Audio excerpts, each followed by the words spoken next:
Okay, we back with Talks with Ernie D. Today I have a special guest, and we just about to get straight into the interview. So my name is Ernest Rome. This is Demarion, also known as D Money.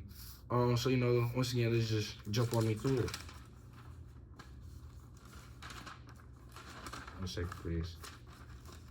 All right, so boom. What is the name of your business, and what is the business type of your business? The name of my business is called Madalino, and it's a clothing brand business. I got the name because I wanted to call my brand Clever, but I didn't want to use the word clever because it's kind of already like overcompensated. So I looked up the word clever in a different language, and it came back as Madalino in Filipino. Interesting. How and why did you start your business? Um, I was broke, you know. Just to the God honest truth, I was broke, and I just needed something that could like support myself other than the 9 to 5. And I also just love to bring joy to people. And what better way to bring joy than to put clothes on people's backs? Very valuable. What research did you do before starting up your business? Well, I am a business major here at Bethune-Cookman University, so just my regular everyday study kind of prepares me for the business world and how to form business models. Not just business models, but business formations like LLCs, corporations, S corps, even sole proprietorships, things of that nature. So being in school really is where I get most of my research from. It kind of helps me like use a business mindset towards my clothing. Very. What were some early business challenges for you? Early business challenges. I would say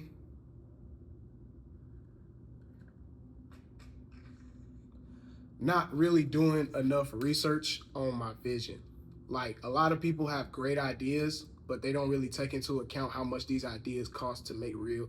And that kind of like slows down the process of things because if you give a date before you know the price or before you have the money for the price, it kind of slows things down. So that was one thing I faced early on in my business. It was just I had these great ideas, I was putting them out, but I didn't have no way to fund them. Interesting. Preparation. So, who would you say that are your target consumers? Wait, what is the description of the products and services that you offer? We offer everything as far as accessories, clothing, hoodies, t-shirts, pants, shorts, anything that like merchandise, pretty much. Not just merchandise, but accessories as well, like hats, wristbands, anything with the brand name on it. Which leads me to my next question. Who would you say that are your target consumers? I would love if everybody bought from my business, but my target audience, I would have to say, would be young men between the ages of 18 and 24 years old. I feel like I resonate with that crowd a lot more than anyone else. Typical. What are your daily responsibilities as an entrepreneur? My daily responsibilities, well, I'm the only one running the ship at the moment, so I kind of have to wear every hat, tend to everything: the money, the marketing, the creativity aspect, the social media aspect. I kind of have to wear every hat. So my day-to-day life pretty much consists of just checking up on everything and making sure everything is airtight, copacetic, and good to launch. So, you kind of answered this question, but the next question would be, do you have any staff, partners, or collaborations? No. It's a sole proprietorship. It's all about me. Very dedicated young man. What are the key skills needed to run this business? Key skills, you gotta have discipline. Got to have discipline. There'll be times you'll make $1,000. There'll be time you make $10, but you gotta really stay disciplined to what your goal is, and you can't spend the money that you make. I have learned that the hard way. Like you have to reinvest into the business, otherwise it's gonna die, especially in the early stages. There was another part. Say the question again? What are some key skills needed to run this business? Oh, I say discipline. You got to be socially aware, especially with a younger crowd. People in the age groups of 18 and 24, they have money, but it's not like abundant amounts of money to spend, or like what I'm saying. They don't have a lot of money to blow, so you really got to convince people that your product is worth the money, the little bit of money that they do have, and you got to convince them it's cool enough to buy. So in my opinion, a skill you got to have to run this business is to just be socially aware of what people like and what they associate themselves with or wouldn't mind spending money on. Very well put.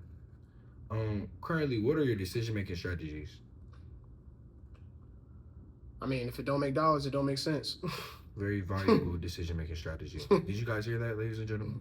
If it don't make dollars, it don't make sense. Say it one more time for the people in the back. If it doesn't make dollars, it doesn't make sense. There we go. What is your approach to bring creativity within your industry? What was my approach to bring creativity within the industry? I would say just be myself.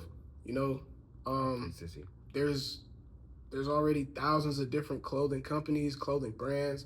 There's already thousands of established $1,000 designer brands that people have zero problem spending thousands of dollars on. Very But true. how do you convince the people of the world that you can stand next to them, or that you have the creativity to like be one of the biggest names? You just be yourself and let your crowd resonate with you. And then once that crowd becomes a loyal fan base, everybody else hops on the ship. Interesting. So that leads me to the next question. How do you deal with change and uncertainty within the industry? Well, when it comes to clothing, change pretty much is the industry. You know, there's a new trend every other week, really every month. Very true. But really just like I said, you got to stay socially aware. You got to know what the kids like, what the kids is messing with. Because I'm not going to lie, a lot of the designer of the big names take from the streetwear. They take from what the kids is wearing, how they wearing it. And yeah. Okay, so now we're going to move to the financial startup realities of the industry. How did you fund the startup of your business? I was working a 9 to 5 when I started. I was working at a hotel as a housekeeper, making like 15 an hour, 40 hours a week. That's like what, 900 on the easy. Oh, bi-weekly, like 900, like every Added to the challenge. 900 every like 2 weeks. So realistically, it was like 900 a month because that second week didn't really hit. Yeah. In the same month. But yeah, that's where a lot of my early startup money came from. And then obviously like people who saw my vision and was willing to invest here and there. It wasn't nothing huge, but definitely my 9 to 5 played a huge role, for sure. What was your biggest financial challenge? My biggest financial challenge, I would have to say, like keeping up with inventory. Like when you buy your products, but you buy too much of a product that doesn't sell that well, you have to pretty much either sell the leftover product, discount it, or give it away. You don't have to, but at the same time, that was my biggest financial like hardship coming up. It was that I was buying too much clothes and not enough demand to like sell these clothes. And now I'm left holding the bag of what I could have sold. Very good insight. What was your biggest, what advice would you give for managing a startup costs? Say that again? What advice? What advice would you give for managing startup costs? Reinvest. That's the one word I can say will definitely help any and everybody. Like, don't think about the money. When you make the money, you take it and you put it right back into the business, and you keep doing it. You keep doing it. You keep doing it until one day it grows into something that you can, show off and say, I made this much money in this amount of time. And in all reality, you've just been circulating the money you've been getting so that it keeps making more inventory. People keep buying. You take the money that they give you from what they bought it and they put it right back into the business, and it keeps growing. It keeps multiplying. So yeah, reinvest. That's the greatest advice I could give somebody to manage their finances. Just reinvest your money. Don't keep it. Don't spend it. Moving on to the lessons learned throughout your business. What was your biggest success and what was your biggest failure? I'm gonna start with my biggest failure. My biggest failure was financial management. I'm gonna be completely transparent. When I started, I was broke. I was a freshman in college, 18 years old. I just needed to eat at night, right? And I was selling $45 hoodies for $60 a pop. So I was really making like $20-some per hoodie. That money was going straight to food, straight to just supporting myself, making sure I was alive, really. But that cost me in the long run because now I don't have money to like keep this going. I gotta keep working to put more money in to keep buying more inventory. And it was kind of like hindering me from doing things faster. Because now I'm like, I gotta wait till this next check, then I gotta reinvest part of this check into this, part of this check into that. Then once it gets here, then I can finally, promote it. Once I promote it, I gotta actually push it hard so that it's like it was a whole different process. But one of my biggest failure was bad financial management in the start. My biggest success, I could honestly say, I got a grasp of like my niche and like my target audience and like what I wanted to do with the business and the brand within like a year or two of me doing it. I feel like a lot of people struggle to succeed in this industry because they don't know who they are or they don't know what they want out of this yet. So they kind of just doing willy-nilly and selling clothes.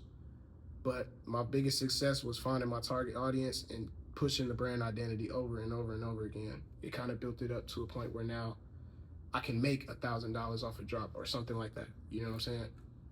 So yeah. What advice would you give to emerging entrepreneurs? What advice would I give to emerging entrepreneurs? Remember this phrase: what's repeated is remembered, and what's remembered is repeated. You gotta stay consistent in whatever it is you do in life, whatever business venture you try to take as an entrepreneur. You have to push it hard. You have to be consistent, no matter what. Because what are you doing to convince me that you can stand next to the big names that do this every day? You get what I'm saying? They do this. They've been doing this for so long that it's become $1 million operation / corporation. So what are you doing as an entrepreneur to show me that, hey, one day this kid might be something or do something? Let me invest money into him now. Consistency is the key to success. That's the word of the day, ladies and gentlemen. Consistency. If you could change anything within your business, what would you do differently? Like in my business itself, or just like how I came up? Why not both? Okay. If there's one thing I could have changed about my business, how do I say?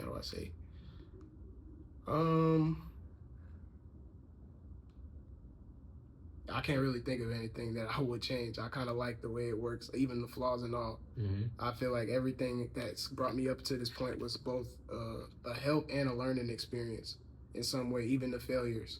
I wouldn't change anything about the business. Now, how I came up, I wish I would have like managed my finances better, because I would have been in a completely different situation had I known the knowledge I know now back then. But like I said, I wouldn't change anything about the story. Like I appreciate the development of my mind and my mindset towards the business. And it kind of gives you a sense of a warm feeling, that knowing that you started off dumb and you grew to like a smart mindset to run your business. Okay, so now we're looking into the future outlook of the business. What are your business goals for the next 3 to 5 years? My business goals for the next 3 to 5 years, I plan to bring my business up to at least $250,000 in worth. In worth. Not just revenue, but in worth. I plan to not only become a pillar of my community. I'm from Atlanta, Georgia, by the way. Become a pillar of my community, but at my alma mater as well. I want to be able to like come back and donate and really assist kids or assist people that are in need. Yeah. Very humble point of view. How do you expect the industry to change? Well, clothing is always changing. The trends, the styles, the way people wear certain stuff, everything within the clothing industry, in my opinion, is changed. But if I could predict something or just make predictions on how the industry will be in the next couple years, well, first of all, I want to say like over the past couple years, the clothing industry itself, or the clothing brand industry itself, has become a little saturated. Everybody has kind of like hopped on the wave at some point in their careers, or just tried the venture, the Shopify's, you feel me? But not everybody sticks around. Not everybody actually thugs it out and keeps it going after the failures. So I think like the saturation of the clothing brand owners is gonna die down, and the real ones who've been sticking it out are gonna start to stick out, and they'll be more recognized in the future. I hope to see some new names and faces in the industry as well, including myself. Very well put. How do you plan to grow and adapt to your business? How do I plan to grow and adapt to my business? Honestly, just stay consistent. Like I said, just staying on top of it. Eventually, I want to be able to like delegate different tasks to different people, like employ people to do certain jobs. Because I've never heard of a one-person $1 million business. It's always taking a team. So eventually, I want to grow this operation to where I could delegate tasks to other people, and we could move at multiple places at multiple different times at once. But just staying on top of stuff, specifically budgeting and finances, because what is a business if it's not making money Like we said, if it don't make dollars, it don't make sense, ladies and gentlemen. at all? Well, that concludes the questions I have for you today. But, once again, on Earning D Talks, we had to come through, a personal reflection. So throughout the day, the question I have for myself is what I learned about entrepreneurship. Throughout this conversation, I've learned that entrepreneurship is based solely on the responsibility you have within yourself. You have to reinvent, reinvest, and do everything within yourself to make your business go to the next level.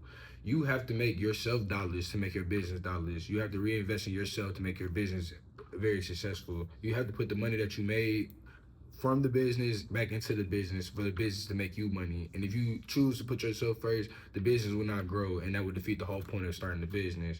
Next question I have for myself is how will I apply what I've learned to my business? So once again, the business thought that I've always had throughout this whole class is to produce a non-emergency medical transportation system.